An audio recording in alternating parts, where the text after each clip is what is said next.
Hey everybody, Kyle Goth here from GoatFilmReviews.com and the Goat Film Reviews YouTube channel, and I've got some quick thoughts on the new film Dumb Money. This is the true story, or based on the true story, of the GameStop meme stock situation that took place during COVID, in which a number of Wall Street money men were betting on GameStop's failure as a company, and Paul Dano's character basically riles them up with Reddit and YouTube and videos to try and,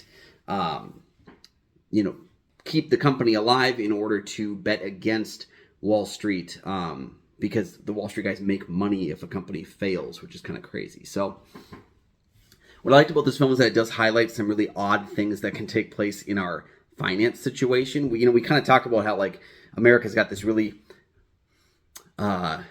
the narrative about America's financial systems is that anybody can make it rich and anybody can become, follow your dreams. And yet in a lot of ways, it's the rich people stay rich, the poor people get poor, and the middle class dives down into that as well over time, creating a lot of people with a few people who own a lot of money and a lot of people who don't have much. And I think this movie highlights that pretty well. It had some feelings kind of like The Big Short a little bit, but also I think that's kind of a dream that this film doesn't fully get to. It's not as smartly written as that film or as a lot of other films that deal with kind of the Wall Street business. Paul Dano is quite good in the movie. Again, when you hear that he's playing the role and you kind of watch the videos of the guy who he is playing, it seems like a perfect fit in a lot of ways. Oh, hey, buddy. When you get a chance to check that out, then you're like, okay, yeah, he can do pretty well, and he does well in the film. There's a lot of people in the movie that don't really have as much to do, and they kind of feel like they're small stories in the larger narrative that I don't think are as strong. Let me adjust here. This cat just loves hanging out with me. So, like Shailene Woodley as his wife, not a great performance. America Ferrera, she's got some things to do, but not a lot. Pete Davidson's pretty good in the movie. And I think a lot of the guys who play the villains, if you will, the Wall Street investors, Sebastian Stan, Nick Offerman, Seth Rogen, they're really great in the movie because they have this menacing loser kind of a mentality to themselves. I'm going to stand up right here, I think. So, all in all, I liked the movie. I think it could have been better written. I think it could have had better narrative flow to it.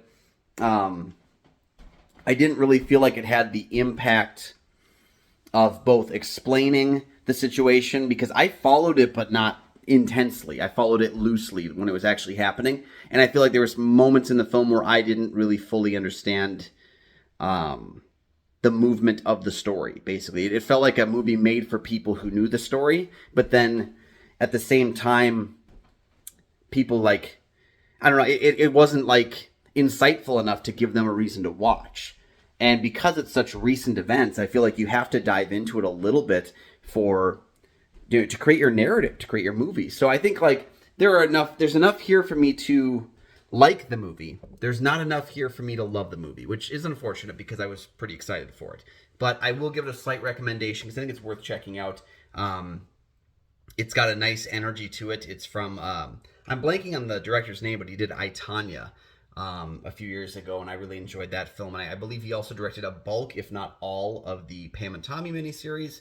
A solid director with a distinct style that I think he can continue to work with. I don't know that it fully works here, but it works enough for me to give it a slight recommendation because I do think it's a fun little movie that has enough heart to make it watchable and to make it enjoyable and to really root for the little people that are in there, because the ones who don't have the money, you do want to actually see them make it, even though you know that a lot of them probably won't. So those are my thoughts on Dumb Money. A good movie, not a great movie, not a stellar movie, but a good movie. Go ahead and let me know your thoughts on Dumb Money down below in the comments section. While you're down there, please like and subscribe. There are 2 free things you can do that help support the channel immensely, and you never miss new episodes of the show as they drop. We also have, you can follow GoatFilmReviews.com for my many written reviews. You can find Goat Film Reviews on Facebook. You can follow me personally at Almighty Goatman on Twitter, Instagram, Letterboxd, and Threads. And you can find my show, Kyle and Nick on Film, that I co-host with Nick Plotchuk from the St. Paul Filmcast. We have new episodes of that show every single week. Go ahead and check all those links out. They're down in the comment section, and we will see you next time.